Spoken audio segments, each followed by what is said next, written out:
Olá pessoal, tudo bom?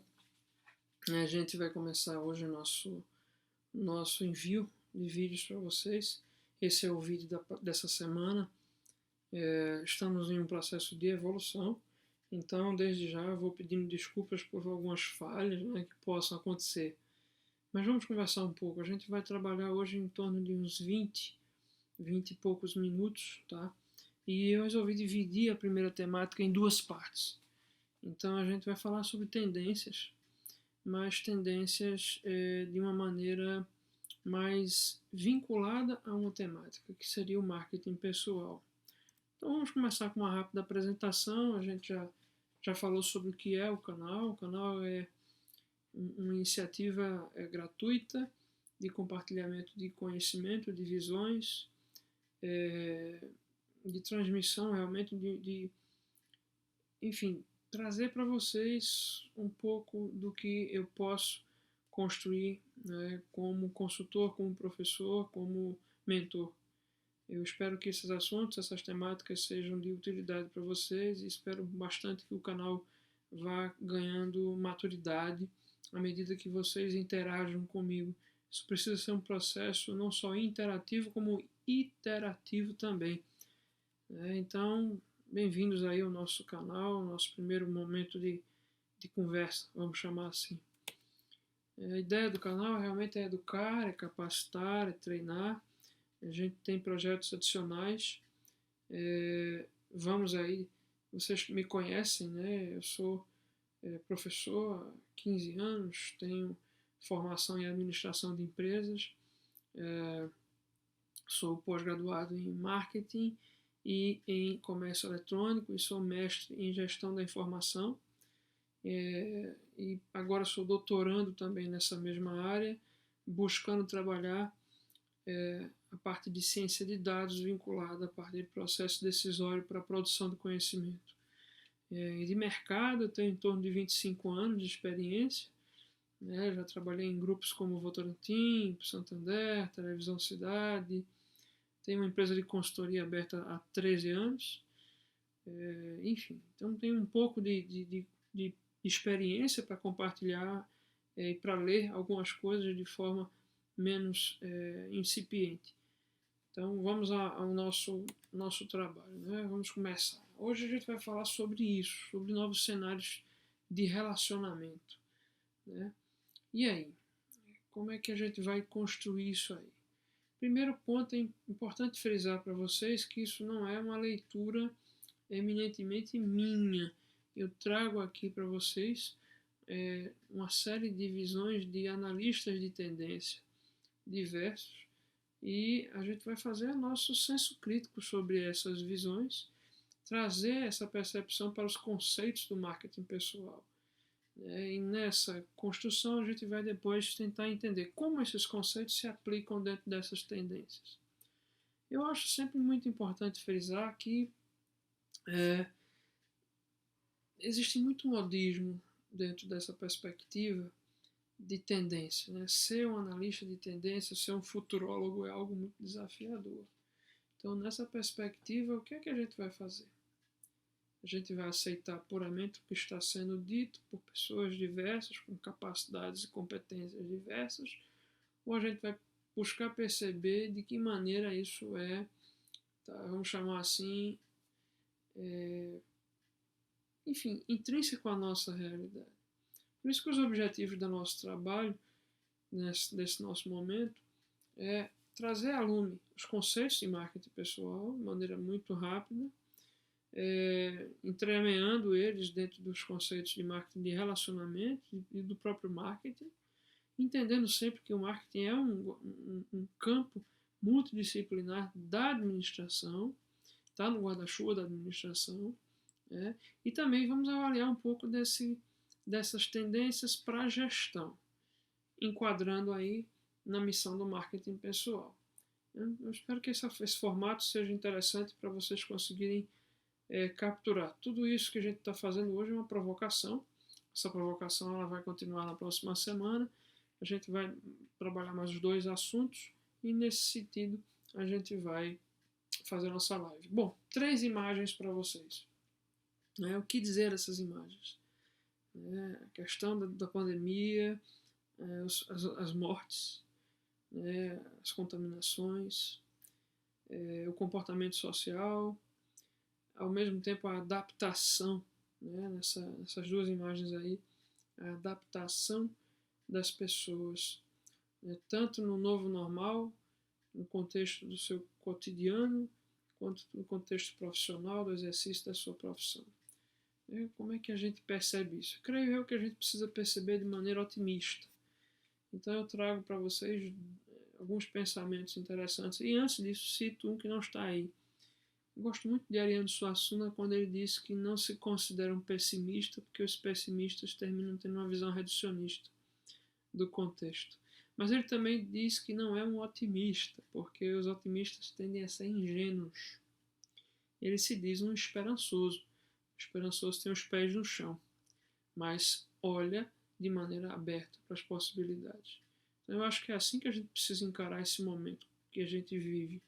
Né? E aí eu trago aí um pensamento da Adélia Prado, que fala o seguinte: uma ocasião meu pai pintou a casa toda de alaranjado brilhante. Por muito tempo moramos em uma casa, como ele mesmo dizia, constantemente amanhecendo. Vejam que perspectiva interessante.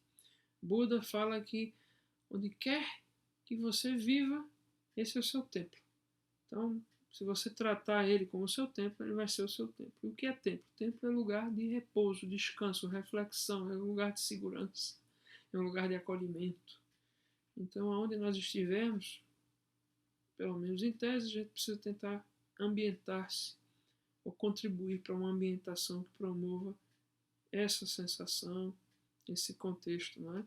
E Schiller, Albert Schiller, diz que deixe as suas esperanças e não as suas dores, né, moldarem o seu futuro. Isso é muito forte também. Né? São frases de provocação para a gente seguir. Então vamos ao marketing. Né? Bem, citar Kotler pode ser visto de maneira talvez preconceituosa, porque Kotler é um autor antigo, mas eu posso afirmar para vocês de maneira muito respeitosa e humilde que antiguidade é posto. Em que sentido? É preciso respeitar o conhecimento que foi construído, pessoal. É um guru, né? Assim como outros tantos. Isso não significa que a gente para no conceito, para na visão desse autor, mas é importante a gente frisar, né, que Kotler ele é um dos fundamentos aí teóricos, e a gente não pode deixar de olhar a teoria, porque é a partir dela que a gente constrói a prática, e nesta prática a gente reformula a própria teoria. Então é um ciclo de complemento. Então Kotler afirma que marketing vai ser um processo. A primeira palavra forte desse conceito é a palavra processo, por meio do qual pessoas e grupos de pessoas vão obter aquilo que necessitam ou que desejam, com a criação, com a oferta e com a livre negociação de produtos e serviços que vão ter valor para essas pessoas. Então, há uma versão ampla, um conceito amplo, mas que fala, vamos chamar assim, fala tudo. Né? A Sociedade Americana de Marketing, ela afirma que marketing é uma atividade, um conjunto de instruções e processos, de novo a palavra processo aí, para criar, comunicar, distribuir e efetuar a troca de ofertas que vão ter valor para consumidores, clientes, parceiros e sociedade como um todo. É muito interessante essa percepção aí da sociedade americana, que segmenta consumidores, não são teus clientes ainda, teus clientes, teus parceiros, então estou falando de B2B agora, né, possivelmente, e a sociedade como um todo. Então, marketing está no nosso cotidiano. Né? Nós estamos entremeados nesse conceito que se apresenta aí. Ulisses Coelho fala mais no aspecto mercadológico, no sentido do player, do game, do mercado, da empresa. Também é interessante. Ele diz que marketing é uma estratégia empresarial dinâmica. Vou parar aqui em estratégia para lembrar para vocês que estratégia vem do grego stratos mais agos, significa a liderança do exército. Então, de que maneira eu entendo os recursos que tenho e com eles eu construo um objetivo. Isso define estratégia. Tá? Então, ele diz que marketing é uma estratégia empresarial dinâmica, porque não existe estática nesse ambiente. Né? Até porque o marketing está diretamente relacionado com comportamento. O comportamento, por sua vez, é instável. Né? Neste nosso momento, sobretudo. Então, estratégia empresarial dinâmica, né? Ou seja, um conjunto de ações e esforços que vão ser planejados com vistas à mudança, preparados para enfrentar a mudança. Então você decide, como diz um Barão de Mauá, né? Mudança. Ou você cria, ou você enfrenta. É uma decisão sua. Quando se fala de marketing de relacionamento, a gente tem aí essas definições que são importantes. Todo esforço que se desenvolva objetivado no estudo, na avaliação e no aprimoramento das estratégias de captação, contato e resposta em relação a consumidores potenciais, eventuais e ou clientes que sejam leais. Importante frisar aqui essa perspectiva de contato e resposta, porque diretamente o marketing relacional é um marketing direto, é aquele que vai realmente buscar uma resposta, provocar uma reação, né, e estudar essa reação ou construir antes dessa reação acontecer todo um estudo de como ela deve ser. Tá? É um movimento de gestão da informação que vai se materializar em uma ação de mercado. Então, mais uma vez, a gente falava de estratégia lá em Ulisses Coelho e agora eu falo de planejamento. O planejamento sempre será a estratégia em movimento, ou seja, o plano de ações que vai desenvolver, vai usar os recursos que eu tenho, que eu adquiri, em prol do alcance desses objetivos pré-estabelecidos. Nesse sentido, comunicação de valor, nesse sentido, talvez venda, nesse sentido, talvez retenção.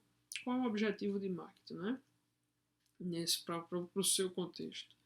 O interessante é que essa retenção aí, que ele fala embaixo, precisa ser durável, precisa ser possível de ser mantida, sustentável. Do contrário, ela é só uma estratégia temporária ou uma ação temporária. Então chegamos finalmente ao conceito do marketing pessoal.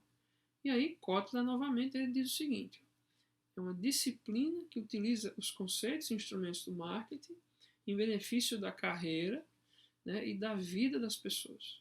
Sobretudo, valoriza o ser humano em todos os seus atributos. Kotler chega a ser romântico aí. Né? E é um olhar muito forte do marketing, quando se fala em marketing pessoal, o foco em recursos humanos, em desenvolvimento humano. Nesse momento, você é o produto, você é o serviço.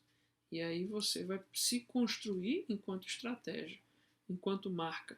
Isso é muito forte e às vezes é difícil de ser, vamos dizer assim, fundido. Né?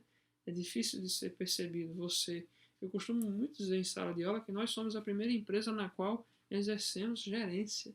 Então nós precisamos de planejamento, nós precisamos de aplicar sobre nós, sobre nossas perspectivas, objetivos, ferramentas de gestão, precisamos monitorar nossos resultados. É importante a gente sempre ter essa perspectiva aí. Oliveira Neto fala que é um processo que tem como foco, né, o indivíduo. Envolve concepção, planejamento, execução e ações que vão contribuir para formação profissional, tá? E pessoal da pessoa, aí é o produto, aquele que eu falava, a atribuição, né, de um valor justo e compatível com relação ao seu posicionamento, ao que você quer, preço, execução das ações que você planeja no sentido de se promover, promoção, né, e aonde você deve estar, distribuição. Então veja que a gente tem um mix aí no qual você está inserido, eu estou inserido, nós estamos inseridos como o centro, a oferta. A oferta somos nós. E aí a gente faz uma compilação disso tudo e cria nosso próprio conceito, vamos dizer assim, onde marketing pessoal é a melhor imagem que seu ego, profissional ou não, deseja que os outros vejam, onde e quando a necessidade de sua presença ou de sua ação é diretamente proporcional à percepção de solução de problemas ou à satisfação de desejos destes outros. Então, é egóico. porque eu preciso acreditar no que eu sou ou no que eu quero ser. É egóico. Marketing não deve ser confundido com venda propriamente dita, tampouco só com propaganda. Propaganda é ferramenta de marketing, venda é objetivo. Ou pode ser um objetivo. Nessa perspectiva, o que é que eu quero dizer? Quero dizer que marketing precisa se basear em verdade, porque é com a verdade que a gente cria confiança. E confiança é algo que pode acontecer na experiência que você vai construir em termos de planejamento de marketing pessoal. Pensem nisso. Então a gente vai trazer nessa perspectiva aí de marketing pessoal o olhar do autor Ricotta, que percebe muito essa lógica da imagem do sucesso. Sucesso também é um conceito relativo, depende muito de pontos de vista, de vivências, de reflexões sociais, enfim, não vou entrar no mérito, mas é bom frisar. E o Ricotta diz o seguinte, que vai ser um conjunto de ações planejadas que vai buscar obter, facilitar a obtenção de sucesso pessoal e profissional, seja para conquistar uma nova posição de mercado, no trabalho, seja para se manter na posição onde você está. São ações que vão compreender não só divulgação da melhor imagem que você puder ter, tá certo? Para si, olha aí, autoconfiança, tá certo? Autoconfiança, autocredibilidade, segurança, tá certo? Quanto à imagem que você quer que os outros tenham sobre você. É importante também frisar o que Ricotta fala nesse finalzinho aqui. Tratar as nossas deficiências, trabalhar os pontos fracos, investir e potencializar os pontos fortes. Faça uma SWOT de você mesmo, isso é uma ação de marketing. E as etapas que um autor chamado Bourdain ele traz, que são muito interessantes, visão de recursos humanos total, ele diz que você, para seguir esse objetivo do marketing pessoal, você primeiro tem que se apresentar, tem que se divulgar, tem que definir dentro dessa divulgação projetos e objetivos que você tenha, tá? E detalhar no que for possível, tá certo? Trazer isso para um significado pessoal, Não crie avatares de você mesmo, senão você vai ser infeliz. Se não é para fazer concurso, não faz. Se não é para abrir novos negócios, não abre. Você tem que ser feliz onde você percebe que é realmente útil e se torna capaz e faz com paixão. Não tem outro caminho, não. Outro ponto, estimar suas metas, que são seus micro-objetivos, e buscar relacionamento, network estratégica, com quem você precisa estar, quem são as referências que devem te mover. Você está querendo buscar força de marca de quem? Você quer se referenciar em quem? Isso é muito forte. Tá? Nesse sentido, passar credibilidade. Como é que a gente vai trabalhar a confiança das pessoas se a gente não consegue criar uma imagem, construir uma imagem, uma sensação de segurança nas pessoas? Então vamos trabalhar, pensar também nisso aí. Creio eu que diante de tudo que eu tenho falado até agora, vocês devem estar trazendo muito para perspectivas internas de vocês esses pensamentos. E aí, o que é que vem por aí? A gente está se aproximando do final. O que é que vem por aí, pessoal, do final da primeira parte? Bom, eu trouxe na leitura desse material uma série de fontes, desde o Attila Lamarino, que é um biólogo que está muito na mídia, até a Lilia Schwartz, enfim, que é uma antropóloga, que faz uma leitura espetacular, daqui a pouco a gente chega nela. O cientista da computação Silvio Meira, conhecido também, a futuróloga futurista Amy Webb, entre outros nomes, tá certo? Então vamos trazer essa perspectiva do que nossos amigos aí estão trazendo, estão lendo sobre essas, enfim, essas questões aí do que está acontecendo dentro do marketing pessoal e nesse cenário pandêmico.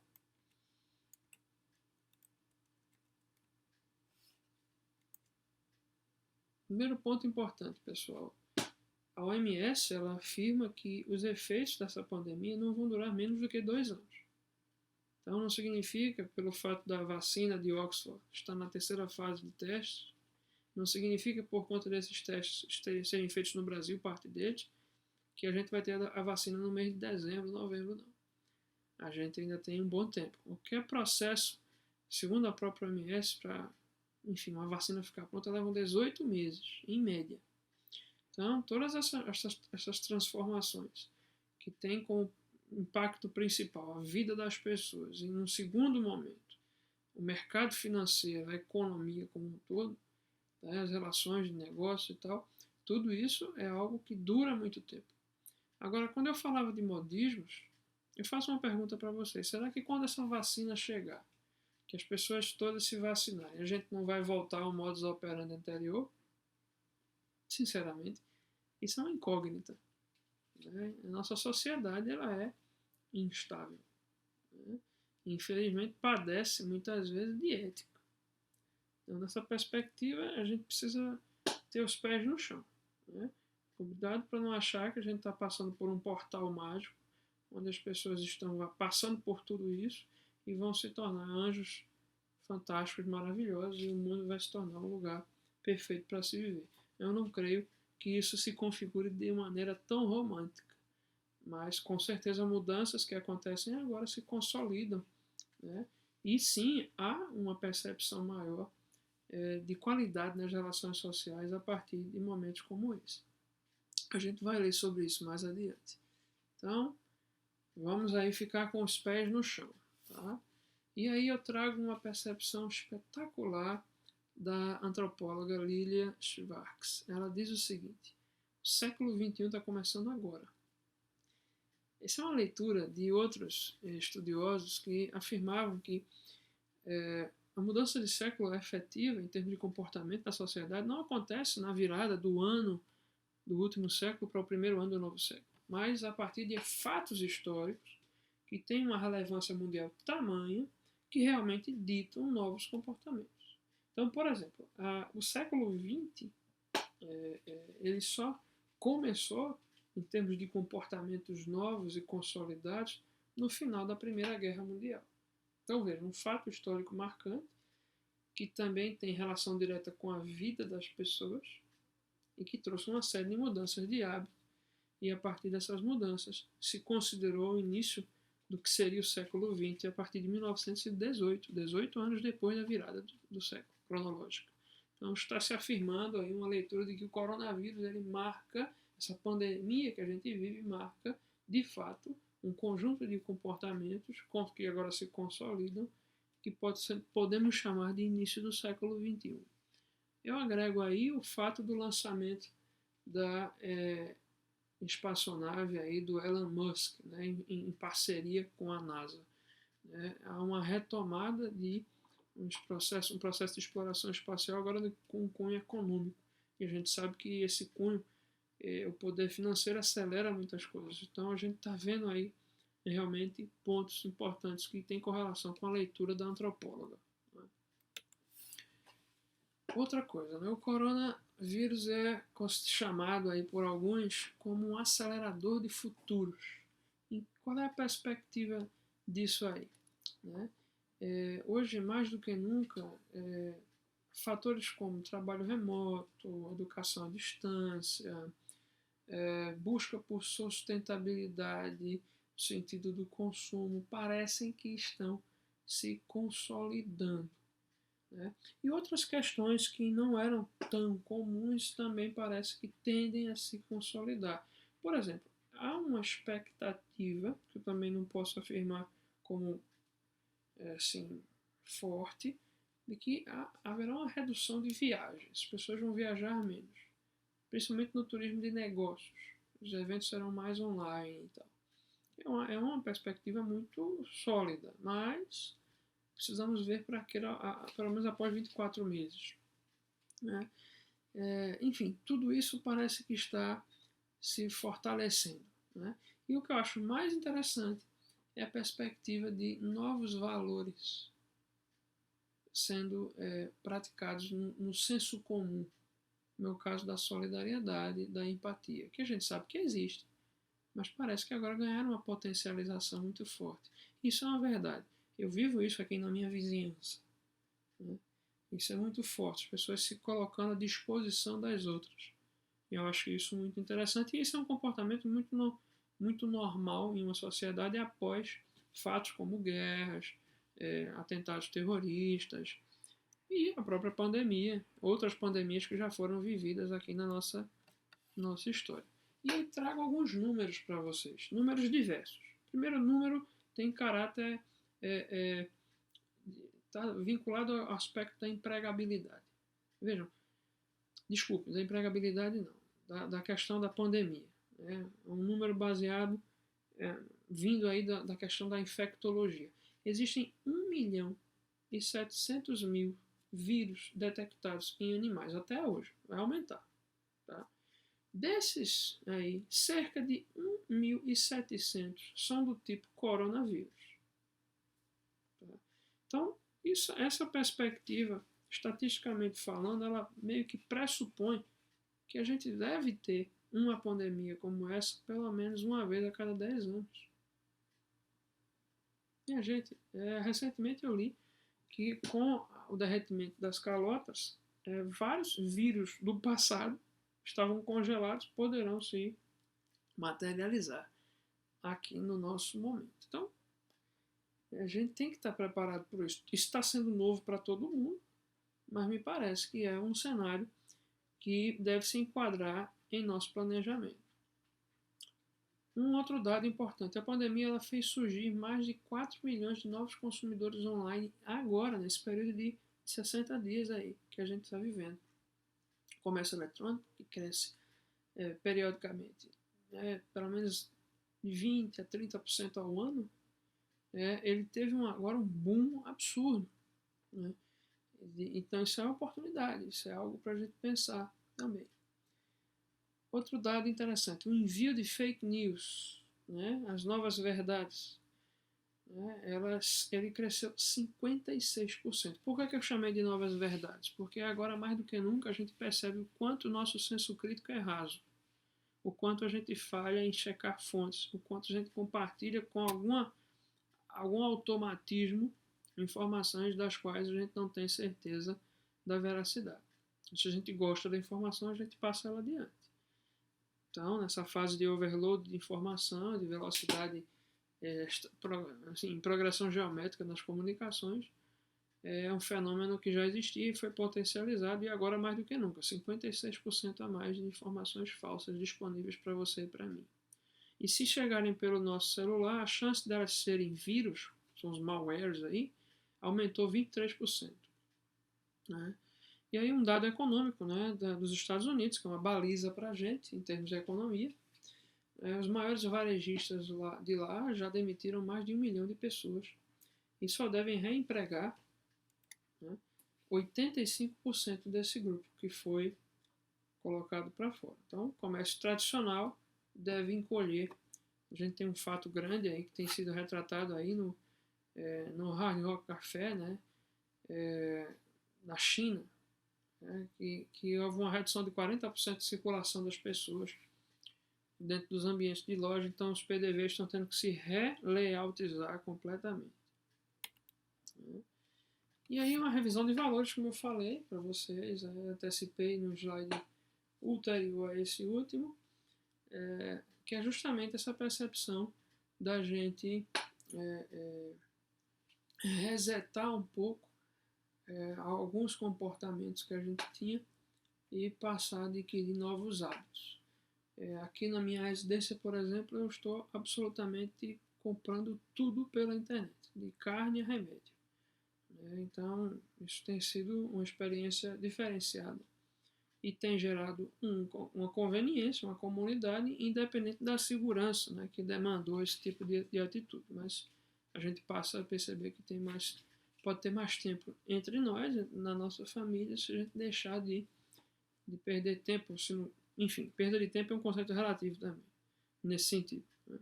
No exemplo que eu estou dando para vocês. Né? Um pesquisador lá de Dublin, né, do Trinity College Dublin, o Pete Lam, ele fala o seguinte: as crises obrigam as comunidades a se unirem, a trabalharem como equipes, seja nos bairros, seja dentro das organizações, como for. E é isso que a gente tem visto. Então eu acho isso muito bom, porque eu acho que isso retrata o conceito da cidadania tão carente em nosso comportamento social, que isso não é uma peculiaridade do Brasil, não. A gente tem que parar com essa síndrome de vira-lata, que é o pior lugar do mundo, porque isso é mundial. Né? É um chamamento que a gente recebe. Então a gente encerra esse primeiro vídeo. Espero que tenha ficado minimamente provocativo para vocês. A gente vai continuar na próxima semana. Então, minha gente, até breve. Até semana que vem.